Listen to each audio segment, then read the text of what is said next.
Hey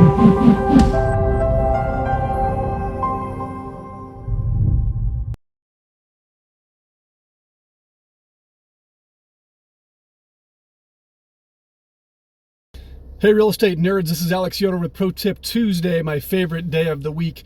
And today I want to dispel 3 myths about asbestos. Now before we get into that, I want to just say that I am not an expert on asbestos or restoration or construction, so please confirm everything that I'm saying with an expert, as always.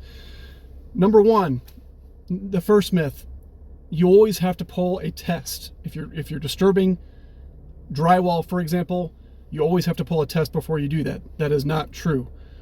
If you only have to pull a test if it's over 32 square feet, if you're disturbing more than 32 square feet. There are some restoration companies who will require you to pull a test regardless of how much they're disturbing, but that's just a company policy. Not all restoration companies require that, and the state requirement for Colorado is 32 square feet. That's the threshold. Number 2, asbestos only exists on older properties. That is not true either. You can have a home that was built last year where they still find asbestos in products like the drywall joint compound. Even though asbestos is not manufactured in the United States anymore, it's still brought in from some other countries in their building products, from countries like Canada and China. So if you're disturbing more than 32 square feet, regardless of the age of the home, you need to have it tested. Now, you should really be doing this all through a restoration company if you're doing any kind of major work like this, but make sure that you are having it tested or that they're having it tested if they're disturbing more than 32 square feet, regardless of how old the home is. Number 3, some people think that if there's asbestos in the home, they need to rip it all out. We need to get all that asbestos out of this house. Well, that's a problem, because you may have a house built in the early 1900s, and the majority of the house was built with asbestos-based products. You don't have to rip it all out. Asbestos is only an issue if you are disturbing it, if you are releasing the fibers into the air and then you're breathing it in.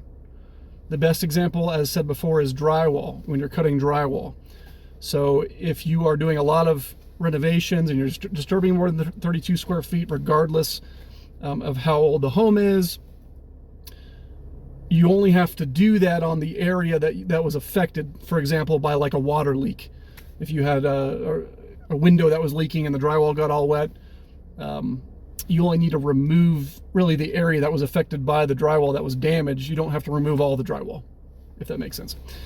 And then the last tip, it's kind of a bonus tip, is in speaking with several restoration companies that I've spoken to here in Colorado Springs, I've learned that around 20% of popcorn ceilings or acoustic texture have asbestos in the texture.